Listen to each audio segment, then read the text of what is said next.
Raw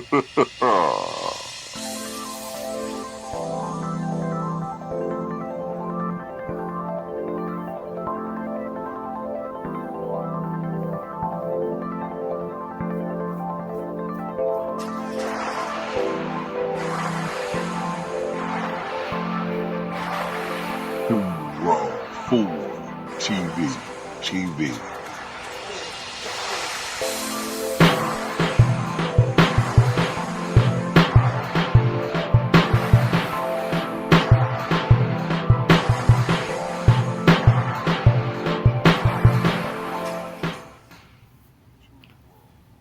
What's up, YouTube? This is Too Raw 4 TV, aka Darth Apocalypse.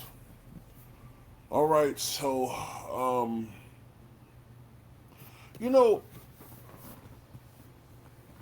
I've said this before on this channel, right? And I'll say it again. Oh, before I go forward, shout out to the brother Eric 11 for the donation to the channel via the Cash App. Salute you for showing love once again. I said it before and I'll say it again, man. We are not the aggressors when it comes to this whole Michael Jordan, LeBron James, GOAT debate.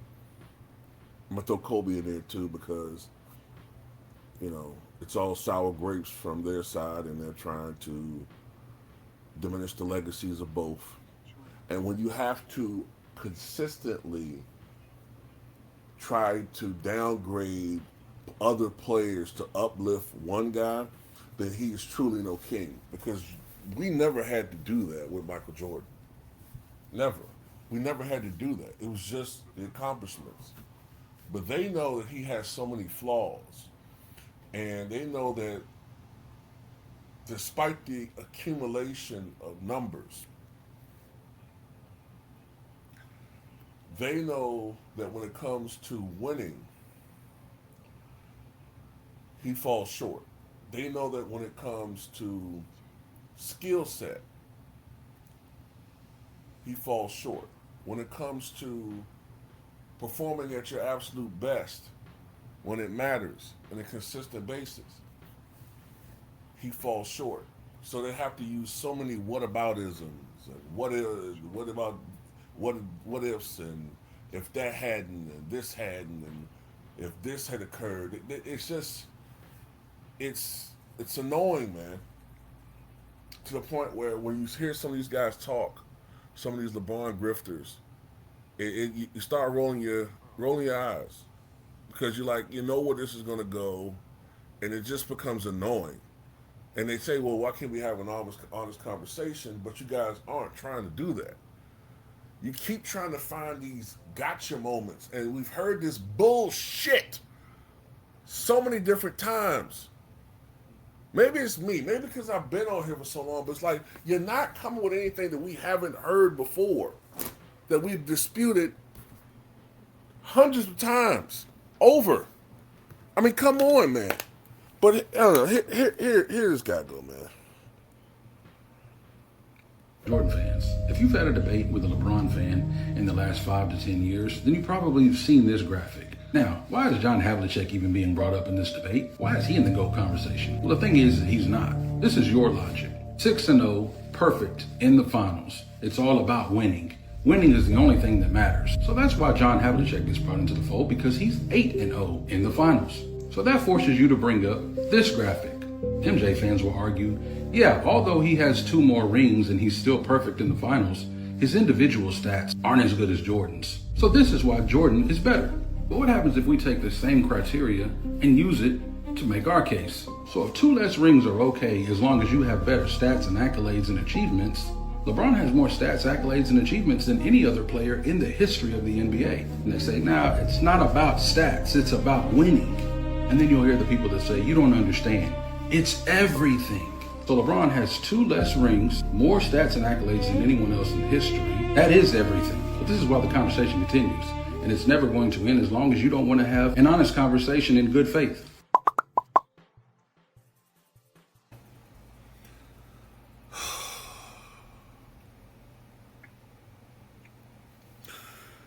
You know, there's a word, right? There's a 7-letter word that is very important when it comes to these types of hypothetical whataboutisms, right? And that 7-letter word begins with a C, ends with a T. It's context.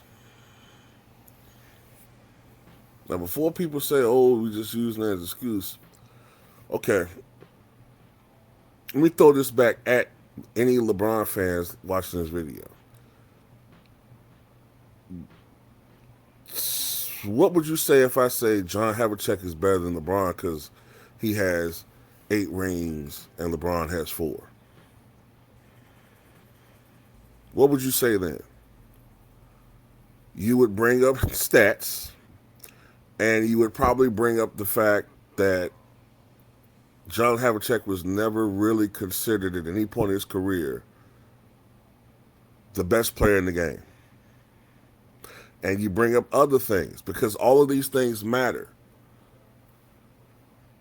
But now you want to ignore that when it comes to Havlicek and Michael Jordan. First of all, look, I have all the respect in the world for John Havlicek. I love John Havlicek. I think that he's better than Scottie Pippen. I think that he's become criminally underrated when it comes to all-time great players. I think Hondo is probably at this point in his career, in history, I should say, top 25 all-time player to top 30, right? Tremendous workhorse. I should have included him when I talked about all-time Ironman too. I forgot about him. But the fact remains that John Havlicek, although he did win 8 championships, 6 of those championships came on loaded Bill Russell Celtics teams. Okay?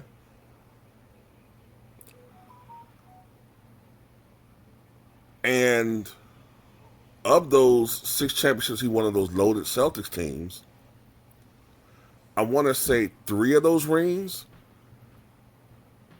came when he was a role player.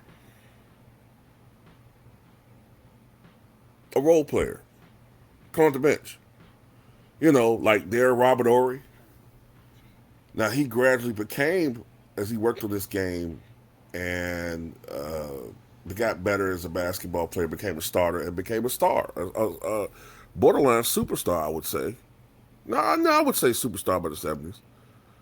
He was a perennial all-star. He wasn't the best player in the game.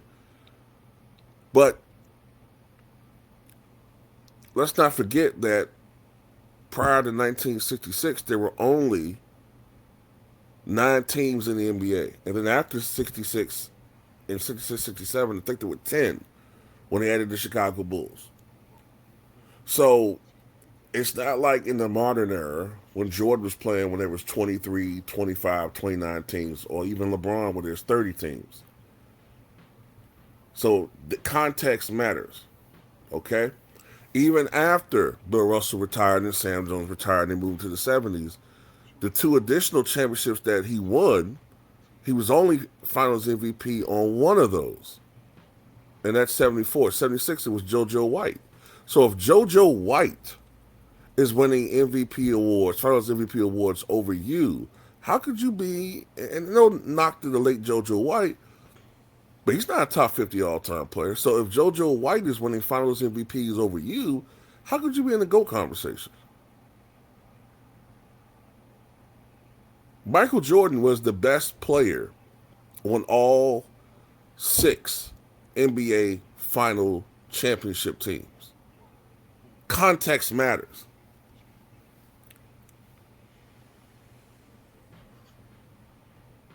No goalpost moving. It's the same argument we keep making over and over and over and over and over and over and over and over and over and over and over again. He's the best player on all those championship teams in a much more competitive era. and putting up more dominant stats. And he was a better offensive player, an even better defensive player than John Havlicek was. I can't quite say that LeBron was a better defensive player consistently than Havlicek was. I guess you could say he's a better offensive player. He has a better, shooting percentage. Although I do think that, despite the fact that Hondo shot 43%, I think you could argue that Hondo was a slightly better mid-range shooter, but outseeded to LeBron. But LeBron did go 4-6 in the NBA Finals. And two of those losses, 2007 and 2011, was clearly his fault. Clearly on him. No mistake about it. He was not even the second best. He was the third best player on the 2011 Miami Heat team behind Wade and Bosh. They lost those finals clearly because of him. And in 2007, against the Spurs, that was a winnable series. And they lost because of him. When you have two meltdown performances like that, how could you be the GOAT?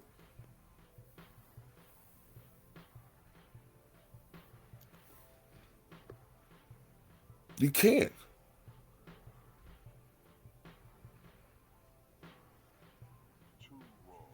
So, I mean, look, at the end of the day, man, we didn't start the Lefire. We're playing defense. That's all we do on here, most of us LeBron fans. We're playing defense. We got tired of seeing the media constantly crap on these guys' legacies. So we said enough is enough. And now you guys want to act like you're the victims. You guys are all the same, man. You act like the victims. Oh, LeBron, all we doing is trying to, keep these guys from picking on LeBron, man. I mean, why you guys such bullies? Why you always talking about LeBron? Why you always talking about LeBron? Nah, motherfucker. You guys don't shut the fuck up about Michael Jordan, man. I mean, I'm going to tell you how nasty you guys are. Remember when that WNBA player came out and accused accused LeBron of, all those unsavory things? And did I take that, or did most of us take that and run with it, even though we knew that we've been intellectually dishonest by doing that? No, we defended LeBron James because we knew it was BS. Like, LeBron's a billionaire. First of all, I think the woman's name was Stacey Pointdexter or something like that. She talking about LeBron took $30 million from her. Clearly, this is a mentally ill woman having some breakdown, right? Now, of course, you got some LeBron haters who just gonna believe any and everything bad about him. But we were responsible, and we shut that down. Because we like, look, man, that don't even sound right. It sounds so unbelievable. But what did LeBron fans do the minute that they saw Jordan shake the ice off the kid's shirt and they try to knead it into something disgusting? They ran with it. And that's the difference between us. At our core, we stick to honesty, while you guys will do whatever it takes just to try to win some argument. That's all. We're here to tell the truth. You guys are here to try to win an argument, even if it's in a dishonest manner. And that's the difference. But I will say this. When I saw that, I said, okay, never again. I'm not coming on here and defending anything this guy does as long as it comes within my morality that he ever does. You know what I'm saying?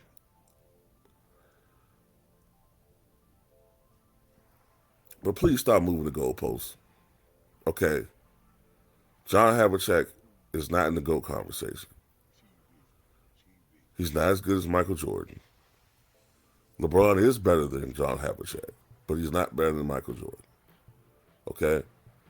And this crap about stats and numbers.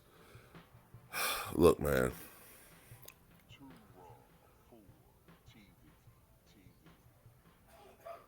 At the end of the day,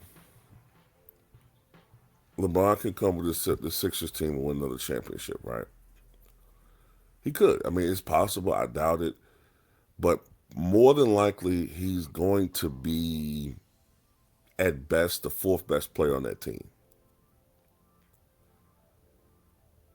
Don't you think Michael Jordan could have done that when he came back to play basketball? Because he was asked to come back and play for the Lakers with Shaq and Kobe. He could have joined them and won 2 or 3 additional championships. But he knew that he wouldn't have had the same, that they wouldn't have hit the same.